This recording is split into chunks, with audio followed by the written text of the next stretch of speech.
Howdy there, all you true believers and newcomers alike. I'm your host, Superfly Comics Guy, and I hope you had a good Mother's Day weekend. Last time I saw you, we took a look at New 52 Batgirl. So today, I thought it would be a good idea to take a look at New 52 Batman. I hope you'll join me as we take a look at the cover, the spine, the contents collected, the build quality, oh ho ho, the notorious build quality, and of course, a flip through where I discuss some of my thoughts, opinions, and recommendations. If you like this video, you know how to show it, and if you're a nerd like me, leave a comment down below and let's have a fun discussion. But with that out of the way, it's time to suit up and make sure you don't say the name Martha, because we are taking a look at one of the best books to come out of the New 52 era. Let's do this. So here we go, guys. We're taking a look at the dust jacket of the Batman by Scott Snyder and Greg Capullo Omnibus Volume 1. This is the only cover available. DC doesn't really do variant covers for their omnibuses, but still very cool. Very cool design. I think this is the cover to issue number 1 of the New 52. Took a look at that brick of a spine. Very nice, big, bold Batman letters. And the back. Oh yeah. Featuring the probably iconic by now Joker design from this series. $125 US cover price, $163 in Canada. And this collects Batman 0 through 33, 23.2, and Batman Annual number 1 through 2. But let's take a look under the dust jacket and see what awaits us there. Holy color contrast, Batman! Bet you weren't expecting that. Very bright colors in comparison to the darker dust jacket, but look at that. Isn't that a nice homage to, I believe, Detective Comics 27, first appearance of Batman, the cover? Very, very cool. Here's the spine for you. And the back. It's actually a wraparound. Let me open it up, show that a bit better. And there you go. I really like that cover. This panel is actually featured in the book, so you'll get to enjoy that when you see it. But let's start taking a dive through. So here we go, starting to take a dive through.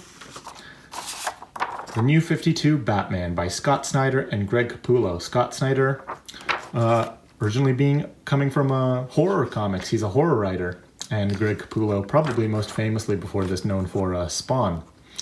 Got a nice table of contents here, featuring that ever so creepy Joker design. And I do believe you get the occasional page numbers, which is nice, because sometimes DC just doesn't give you page numbers. But you do get virgin covers, which means you don't actually see the issue number or like any of the labeling that was on the original cover. But I'm not too bothered by that. And then you get the black and white version on the other side. So as I mentioned, this is the New 52 Batman. The easiest way to explain that, I did explain it in my Batgirl video, but I'll quickly go over it here. The New 52 was a period of DC Comics where I think it started in 2011, ran for about 5 years, where DC rebooted a bunch of their series and characters, relaunched them starting with issue number 1, brand new issue number 1s. Some characters were changed pretty drastically. Other characters like Batman weren't really changed much and got to continue as is. So that's where we find ourselves. It was basically meant to be a good jumping on point for new readers to start reading comics. The easiest way to break down this book is in 3 arcs. You have Court of Owls, you have Death of the Family, not to be confused with Death in the Family, and you have Batman 0 Year. So let's start off with Court of Owls. So the premise behind Court of Owls, Scott Snyder was, I believe, walking around his home city after a long hiatus, and he noticed how, it felt familiar to him, but distant. It occurred to him that nobody really knows their own city as well as they might think. We all know how to get around our cities or popular venues, landmarks, stuff like that. But you don't know the history of the generations that came before you and like what that city was like before you. So he kind of thought, why not apply that concept to Batman? So the titular Court of Owls is this rumored secret underground society that's had a hand in Gotham's history and evolution. stretching back decades and centuries, and for reasons explained in the story, Bruce doesn't believe they exist. He's convinced himself of that, dismissing any and all mention of the group. You know, Bruce has gone toe-to-toe with countless villains. He's got it down to a routine by now. This is his city, and nobody can take that away from him. Or so he thinks. Because after a string of mysterious attacks and murders, Batman realizes there may be more to this group than mere whispers of folklore, and the truth will push him to his mental and physical limits. And I thought that was fascinating. I mean, why not use Batman's arrogance against him? It's one of his biggest weaknesses. It's why he, constantly insists on trying to work alone, but despite really, needing help at the core of it. So I found it very compelling to see a Batman that can make mistakes and then work to get his way out of it. Court of Owls is a fantastic story. It's probably the best one in this whole book. It starts off really strong. It starts off as a mystery. It goes into like a psychological horror / thriller for a bit. And it goes on, it has full action movie elements as well by the end. It's crazy. And it really fits Scott Snyder being, a horror writer. It's one of those things that you might not think of initially, a horror writer working on Batman, but then someone mentions it to you and it's like, yeah, of course, that sounds like a great idea. Batman should have horror elements in his storytelling. It just works really, really well here. And the stuff they do with Batman's psyche in here, I thought was fascinating. It's interesting, the Court of Owls too, because they pick what's the natural predator of the bat, right? The owl hunting a bat. I thought that was really cool. Spider-Man villains actually do that a lot. Natural enemies of the spider, like, I don't know, a chameleon, a scorpion, the Craven the Hunter, those kind of villains. Maybe don't ask me about Mysterio. I can't explain that one as well. But I thought it was cool to see, Batman's villains be approached with that kind of mentality. The next story you get here is Death of the Family, and this is Scott Snyder and Greg Capullo's Joker story, the Joker story of this book. And this is really where some of the main horror elements come in. And, it follows the theme of this being Batman's city, and the whole premise is Joker believes that Batman has been growing soft. He confronts Batman and explains that Batman is no longer the strong, ruthless Batman of yesteryear, that spending time around his Bat family has corrupted him, weakened him. Joker's whole philosophy is that it's not his family that's making him stronger, it's his villains that, every time they pull some crazy scheme, they challenge him, they push him to the limit and force Batman to reforge himself and become stronger each time. Joker thinks, if this is Batman's city, he should be the king of it and not be corrupted by his partners. So what Joker does is he goes after the Bat family to remove the supposed corruption he sees affecting Batman. And the way he does it is nuts. It's gruesome. I won't spoil it, but it gets intense. And this is a great time to talk about the art as well. Overall, I do quite like Greg Capullo's art. I think sometimes his faces can look a little bit strange, and occasionally his panels can maybe be a little bit flat or two-dimensional. But other than that, his art is awesome. And I think that Death of the Family is where it shines the brightest, especially the grotesque way in which he draws the Joker. I mean, this isn't necessarily my favorite Joker design, but I think it's probably the scariest one we've ever gotten, and it suits this story perfectly. I do quite like how expressive Capullo's characters are. Like I said, his faces can sometimes be strange, but there's a lot of personality in them, especially in Batman. For a character who spends his entire vigilante time, wearing a mask, Capullo does a really good job of showing expression in Batman's face. And he's also really great at drawing dynamic action scenes and fight scenes. Like, look at how freaking creepy this looks, man. The horror themes are very, very evident throughout the Death of the Family arc. It's fantastic. Like, look at that. That's so freaking haunting. This is like, Court of Owls and Death of the Family, in my opinion, are the two best parts of this book. But with that said, let's move on to the third one real quick. And the final art collected in here is 0 Year. And this is Snyder and Capullo's prequel story of this book. It's basically their take on Batman's origin and or early years. You get lots of neat throwbacks, like to Batman's old costume, his original costume. He has like the purple gloves that he used to wear in the Golden Age. He goes up against the Red Hood gang. And towards the end of 0 Year, you also get a really, really cool Riddler story.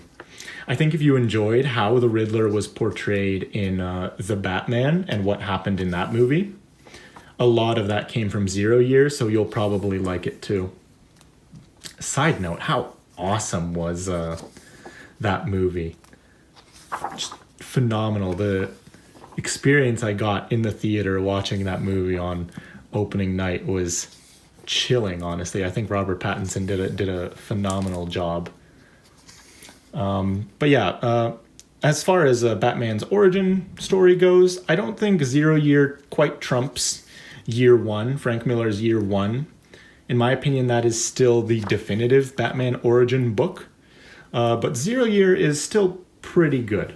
I think it's the weakest of the three in this omnibus, the 3 arcs, but I still quite enjoyed it overall. Plus, you get this really cool, like, post-apocalyptic Mad Max-looking Batman, which I thought was awesome. But anyway, let me show you some of the extras in this book. Pretty sure the extras are primarily just variant covers, but I'm a fan of those, so let's take a look at some of those. Very, very cool. You got various artists in here. Ethan Van Sciver, Jim Lee. Oh, I love Jim Lee. He's probably a top 3 comic book artist of all time for me.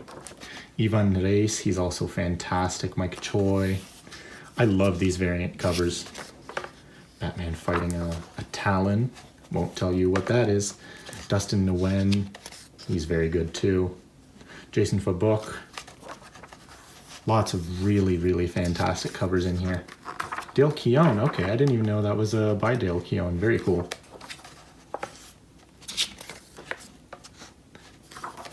A cover of Joker by Greg Capullo.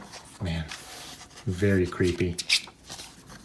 I think there's a cover, a variant cover for every issue in this book. Yeah, there's that creepy one from the back of the book.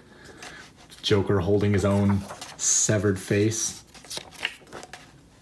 Oh, I love horror movies, so I very much enjoyed the horror elements in this book. I thought it was fantastic. It suits Batman so well. It's one of those things where after you see it, it just clicks. Your mind just goes, yeah, of course. Why didn't we think of this sooner? That's pretty cute. Got like the Scribblenauts Batman or whatever. What is that, like a robot chicken or something? Oh goodness, you definitely get some creative ones. Adam West. How can you not love that? And there you go, post-apocalyptic Mad Max Batman on a motorcycle. Doesn't get more badass than that. We're coming towards the end here. Now we're getting some character studies, character sketches. I think these are very cool too. Characters that appear throughout the story, so it's very cool to get a bit of a window of insight into how they came to be. But that'll do it. Let's talk about that build quality. The notorious build quality. Amazon actually lists this as having 900 pages. That's absolutely not true. It's actually closer to around 1,200 pages, give or take. So it's a pretty thick book. But this book was infamous when it came out for having really bad binding issues, very stiff, small eye. Mine's actually not that bad, but I think I might have a later printing. I've given it a few stretches and given it a read through.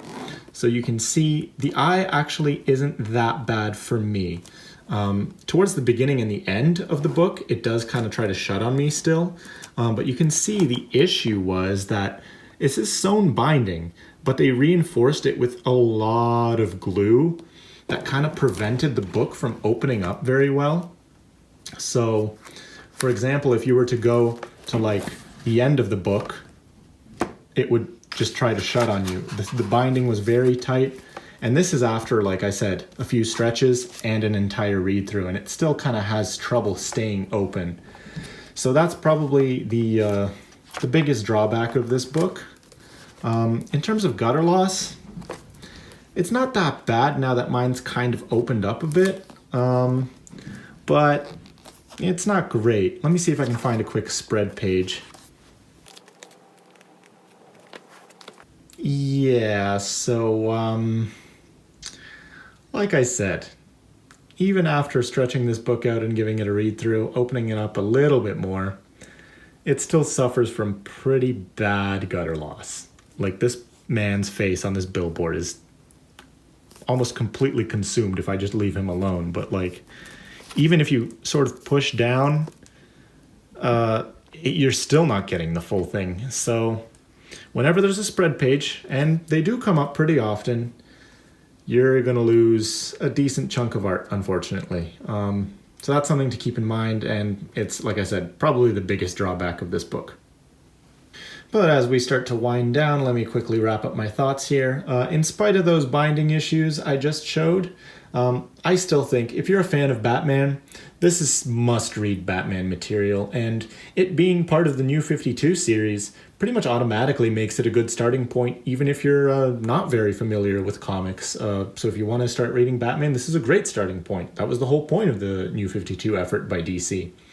Especially, I think, if you enjoyed the recent The Batman with Robert Pattinson, I think you'll have quite a good time with this. Lots of tonal inspiration and story beats for that movie came from this series, particularly Zero Year.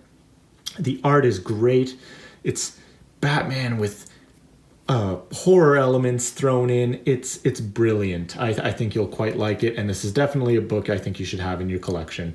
But anyway, that's been my review of The Batman by Scott Snyder and Greg Capullo Omnibus Volume 1. Let me know what you thought about this book or this review. If you've read this book, what was your favorite arc in here? And if you've seen The Batman, I mean, come on, of course you've seen The Batman.